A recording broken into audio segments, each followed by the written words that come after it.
Sekarang kita akan masuk ke topik utama, di mana kita mau menceritakan visi 2030. Ini penting sekali. Jadi gini, Anda berbisnis, Anda mengelola negara, Anda pejabat negara, visi itu penting. Jadi man without visi atau man without vision gitu ya, manusia tanpa visi itu Paris akan hilang gitu. Nah, kita akan memulai dengan kata-kata visi 2030. Bukan karena saya punya video sebanyak 24 video yang menceritakan tentang visi 2030, bukan itu aja, tetapi hari ini saya akan membuka apa yang dimaksud dengan visi 2030 supaya Anda mengerti, sahabat semua mengerti besok nih tahun 2021 apakah ekonomi naik, apakah turun, 2022 kemana, 2023 kemana, 2024 kemana, 2030 kemana. Anda dapat big trendnya. Ingat, trend is our friend gitu ya. Itu yang penting, kita menemukan trendnya. Trend is our friend, saya ulangi sekali lagi. Jadi kita mau melihat ke depan ini trendnya kemana, apakah ke bisnis atau ke properti atau perang dan lain sebagainya. Baik teman-teman, saya akan menceritakan tentang visi 2030 tapi dari sisi konspirasi. Nah, menarik gak tuh? Sekali lagi saya ulangi. Kita akan menceritakan visi 2030 dari sisi konspirasi. Ini agak sedikit kurang ajar nih judul. Jadi gini, saya pernah mengatakan bahwa setelah pemilihan raya di Amerika, pilpres di Amerika, menang nggak menang Trump, tugas COVID selesai, maka COVID tidak lagi menjadi political tool, tapi sudah menjadi pandemik biasa. Ini saya perlu jelaskan, dan COVID akan hilang, bukan COVID-nya, tapi beritanya akan hilang, berkurang.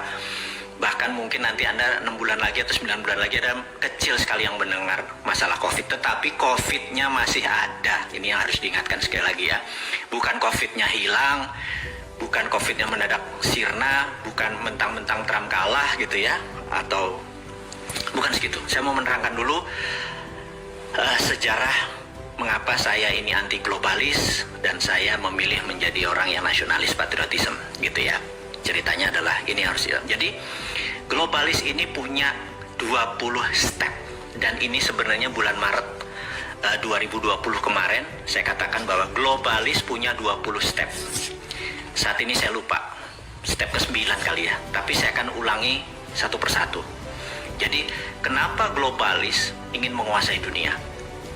Oke, sekali lagi, ini pelajaran hari ini yang cuma 20 menit, tetapi saya minta izin untuk mundur sebentar ke pelajaran sejarah, di mana dulu waktu saya di akademi selalu diingatkan guru-guru saya bahwa sejarah itu berulang karena ada baiknya Anda mempelajari sejarah dengan baik. Oke, saya mau menceritakan sedikit informasi buat sahabat semua. Pasti sahabat semua di depannya ada Google, mudah-mudahan Google, tanya ke Google, apa itu Friday the 13th? Jadi malam ini adalah malam Jumat, Friday the 13th. Itu ada peristiwa besar Oktober tanggal 13 hari Jumat di tahun 1307. Kalau Anda boleh cek apa sih yang terjadi di Friday the 13th bulan Oktober 1307 gitu ya. Dan itu disebut bahkan Friday the 13th itu atau Jumat ke-13 tanggal 13 itu dianggap menakutkan, menyeramkan dan lain sebagainya. Sebenarnya apa sih yang terjadi gitu ya? Anda boleh lihat sekarang di Google apa yang terjadi. Jadi sejarah ringkasnya adalah disitulah terbantainya Knight Templar atau kesatria Templar, pasukan perang salib, dibantai habis oleh pemimpin atau raja Prancis. Oke, sebentar, saya sabar dulu, mundur dulu ya teman-teman ya, mundur dulu, sabar, mundur dulu. Kita mundur dalam sejarah Islam, kita kenal ada perang Sabil. Kemudian dari sisi Nasrani ada perang salib, itu tempatnya sama, perangnya sama, dan orang-orangnya sama juga. Jadi di sisi Islam ada El-Cid, ada Al-Ayyubi ya, Salahuddin Al-Ayyubi, dan dari sisi Nasrani ada pasukan dari Knight Templar. Ini ada 200 kesatria Templar, ini kebanyakan adalah orang Perancis. Nah, kita mundur lagi sekali lagi, bahwa dulu Yerusalem adalah wilayah yang dikuasai oleh Kristen gitu ya, bukan Yahudi bahkan. Mereka berparu-paru dengan Yahudi, dengan Islam sebagai pilgrim atau peziarah, juga peziarah Kristen. Nah, pada saat mereka berziarah itu sering dalam perjalanan Eropa ke Yerusalem sering terjadi perampokan dan lain sebagainya. Sehingga Knight Templar ini di awal-awalnya adalah melindungi para pilgrim tersebut untuk sampai dengan selamat ke Yerusalem dan kembali lagi ke negara masing-masing. Nah, singkat cerita, harta-harta mereka ini ternyata oleh Knight Templar daripada dibawa dan beresiko, akhirnya disinilah tercipta yang namanya giro billiet atau cek pertama kali ada di dunia. Jadi kalau mereka bawa uang, misalnya kita kasih contoh pakai mata uang sekarang 1 juta rupiah gitu ya, cukup di kertas itu 1 juta, nanti ketemu Knight Templar penguasa di Yerusalem, 1 juta itu dicairkan gitu ya.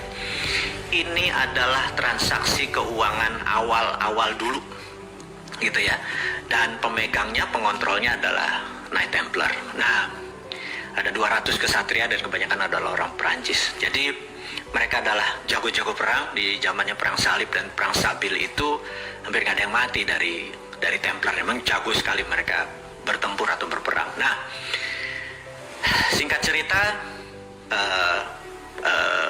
kaum Muslim menang dan menguasai Yerusalem. Gitu ya, kita lompat dulu sebentar. Nah, kejayaan Templar ini dengan kekayaan yang demikian banyak karena dia mengontrol uang, dia juga dapat perpuluhan dari para pelindung-pelindung perjalanan tadi, sangat kaya, bahkan 200 castle kerajaan mereka ini, mereka kesatria tapi tinggal di castle yang sangat banyak hartanya tadi.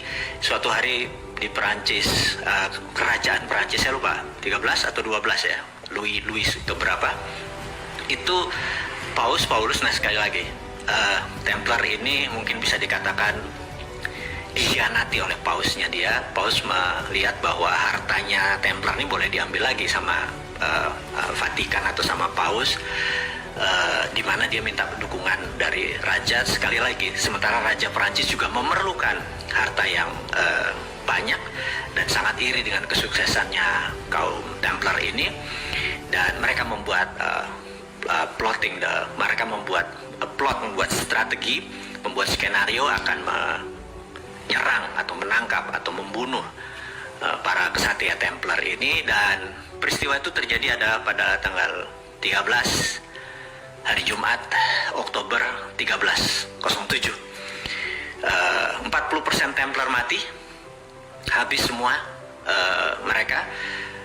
To our surprise, alias yang mengejutkan adalah tidak ada 1 sen pun atau tercecer atau emas atau barang-barang berharga yang mereka bisa ambil dari castle atau istana-istana para Templar tersebut. Dan ini sangat mengejutkan.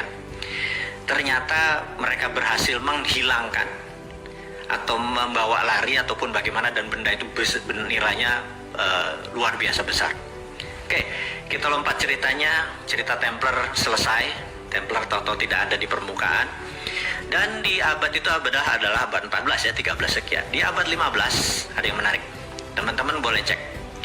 Semua penemuan-penemuan besar itu ada ongkosnya. Galileo Galilei, Copernicus, Gutenberg menciptakan mesin printing. Saya lupa apa yang tercipta, mungkin Darwin, Newton dengan teori Principia of Mathematicanya gitu ya. Pada saat 14 sekian dan 15 sekian, mendadak Eropa menjadi dunia baru, pinter semua dan teknologi maju dengan cepat. Padahal teknologi dan kemajuan teknologi dan peradaban itu memerlukan biaya mahal. Nah, maka sejarawan sekali lagi menduga bahwa harta-harta Templar tadi yang di permukaan jadi shadow, menjadi pembiaya semua penemuan-penemuan teknologi. Kemudian seperti bank pertama kali diciptakan di Italia, printing money pertama kali diciptakan di beberapa negara Eropa, masih belum berupa negara Eropa tapi kerajaan.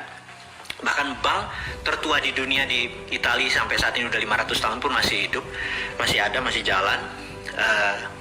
Yang kita mau mengingatkan adalah menduga bahwa tadinya Templar dengan kekayaan di permukaan, mereka main shadow. Oke, kita lanjutkan shadow ini ya. Dan shadow ini mulai banyak, makanya saya pernah menceritakan tentang the winners get all. Jadi mereka mengontrol vena, mereka mengontrol bukan uangnya tapi jalur distribusi keuangan tersebut yang mereka kontrol. Nah, kita tahu di abad 20, Ya, kita lompat lagi, langsung kita lompat lagi. 1910, waktu itu mata uang dunianya ada dua yang besar, yaitu pound sterling dan Swiss franc. Harus diingat, dan nomor satu tetap pound sterling. Pound sterling menguasai 80% transaksi di dunia. Di awal-awal abad 20, tentunya abad 19, dia lebih berkuasa. Jadi teman-teman harus mengingat, bukan dolar atau belum dolar. Nah, di 1910 ada sebuah rapat yang sangat fenomenal. Jadi kalau di 1989, kita lompat sebentar ke Tiongkok, China. Di situ ada The Secret Meeting That Changed China tahun 89. Nah, tahun 1910 ini ada The Secret Meeting That Changed Dollar, ya dolar gitu ya. Jadi ada sebuah meeting besar di Jacqueline Island. Jadi teman-teman boleh cek Jacqueline Island 1910 gitu ya. Apa yang terjadi? Jacqueline Island 1910. Nah, di situ akan Anda lihat bahwa ada rapat yang luar biasa antara Partai Republik seperti sekarang ini lagi rapat dengan Partai Demokrat yang diinisiasi oleh keluarga Rothschild. Sekali lagi ya, kita akan masuk sebuah nama nih, keluarga Rothschild. Oke. Kemudian apa inisiasinya? Inisiasinya adalah meminta currency dunia adalah dolar gitu ya. Nah, sementara pada saat itu Demokrat sangat cenderung miring ke Inggris atau ke Britania, dan mereka sangat tidak setuju dengan mata uang menggunakan dolar. Mereka, walaupun dolar adalah dolar Amerika, tapi mereka merasa nggak akan bisa dolar mengontrol 80% transaksi dunia. Sama seperti apa yang dilakukan yuan pada saat ini dengan 1,7% dari nilai transaksi dunia. Kita tahu 70-80% adalah menggunakan dolar. Toto yuan menyatakan dirinya akan challenge Amerika. Jadi sama persis seperti apa yang dimaui Rothschild, yaitu walaupun pound sterling dan Swiss franc juga dikuasai Rothschild, tapi dia ke depan melihat bahwa dolar is the future, dolar is the sunrise. Nah, kemudian ditolak, tinggal ditolak oleh Partai Demokrat karena waktu itu Partai Demokrat lebih dominan. Dan oke, Anda boleh cek di Wikipedia sekarang. Separuh dari Partai Demokrat, kongresmen dari Partai Demokrat dan senator dari Partai Demokrat itu ada di kapal Titanic. Dan kita tahu kapal Titanic siapa yang membiayai, dan kemungkinan besar kapal itu ditenggelamkan. Dan kita semua tahu begitu rapat kembali untuk menyatakan dolar adalah akan menjadi world currency, Partai Demokrat hanya separuh dan Kongres menandatangani semua. Akhirnya the winner is Rothschild gitu ya. Nah, Anda kalau saya ngomongnya ngawur, Anda cek di Wikipedia. Dan kalau di Wikipedia di situ ada Jacqueline Island, ada 1910, ada Rothschild yang membiayai Titanic, ada separuh Partai Demokrat anggotanya mati di kapal Titanic. Semua ada di Wikipedia, bukan ngarang saya ini. Saya cuma teman-teman yang muda-muda yang belum ingat, ya saya ingatkan aja. Ini pelajaran-pelajaran dasar. Mungkin saya ada miss waktu atau miss jumlah, tapi kita semua get the point lah maksudnya. Oke. Jadi berapa? 35 tahun kemudian, 1945, pada saat akan berakhirnya Perang Dunia. Maaf. Jadi teman-teman yang bergabung,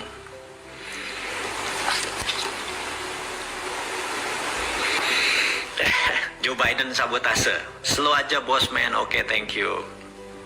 Kita slow aja. Oke, udah 4.300. Oke. Tadi saya juga heran di tengah-tengah ini Toto video ada jeda gitu ya, Toto berhenti. Saya cukup kaget juga Toto di off seperti begitu sampai Titanic. Oke. Jadi ada sniper. Oke, kita mulai lanjut lagi tentang di tahun 45 di mana Amerika sudah menjadi pemenang perang dengan Eropa dan Amerika control the world. Jadi ingat bahwa di tahun 45 itu terjadi sebuah keputusan adalah world currency adalah dolar, di mana delegasi Prancis tidak setuju, tapi 2 minggu kemudian delegasi Prancis menandatangani persetujuan tersebut, sehingga setelah persetujuan tersebut putus ya. Oke. Kemudian Perang Dunia Kedua berakhir dengan setelah tersebut dan dunia menjadi baru dengan tatanan dunia baru. Oke, saya mau melompat lagi bahwa itu adalah cerita sejarah mundur dari zaman Templar sampai 1945, kemudian selama 70 tahun, ya sampai sekarang 75 tahun, Amerika control the world, Amerika control the currencies, Amerika kontrol semuanya. Ingat, saya mau menceritakan bukan Amerika yang kontrol the world mengenai sistem pembayaran. Amerika memang memiliki dolar sebagai world currency, tetapi kita mau mengingatkan bahwa sistem pembayaran, payment system, payout system, transaksi dikuasai oleh globalis. Saya mau kasih contoh dan berkali-kali cerita ini saya udah kasih contoh kepada teman-teman semua. Kalau saya punya uang, saya mau transfer $1.000 ke rekening Anda, sahabat semua, kita datang ke Bank Mandiri, saya ngisi formulir nama Anda, kemudian saya kasih $1.000-nya ke bank tersebut. Yang terjadi adalah bank tersebut, clerk reconcile namanya, kasir tersebut akan memberikan notifikasi ke New York. Kemudian New York akan memberikan notifikasi ke kota kecil namanya Basel di Switzerland. Basel, B-A-S-E-L, Basel. Nah, Basel menyatakan good atau notifikasinya oke. Kemudian New York mendapatkan go ahead sign, kemudian New York memberikan Bank Mandiri bilang oke. Pada saat itu masuklah $1.000 tadi, dipotong fee. Fee Mandiri dapat, fee New York dapat, dan Basel dapat. Jadi saya mengingatkan bahwa Basel dimiliki oleh sebuah keluarga. Dan selama kita menggunakan dolar sebagai currency, sistem menggunakan sistem dia dapat benefit. Jadi itulah disebut the winner take all, dan mereka sudah menguasai ini selama ratusan tahun. Jadi ke depan bagaimana? Nah, ini yang saya mau menceritakan, apa visi 2030 ke depan disandingkan dengan teori konspirasi. Mudah-mudahan teman-teman jadi mendapatkan visi besarnya dulu. Sekali lagi, Anda boleh bilang ini halunya Bosman, Anda boleh ini bilang pendukung teori konspirasi, tapi saya cukup konsisten dengan 450 video yang kita buat, cukup konsisten. Jadi kalau ada orang nanya, gila ya, dia ngayal tiap hari selama 450 hari dan rencananya masih ada 550 hari ke depan. Saya bilang ya memang timnya ada 7 orang dokter yang membuat ini semua. Jadi bukan seorang bosman ilmunya bodoh gitu, geblek begitu orangnya gitu kan, nggak ada pinter-pinternya, cuman dikasih tahu, dikasih pinter, ya udah kita menjadi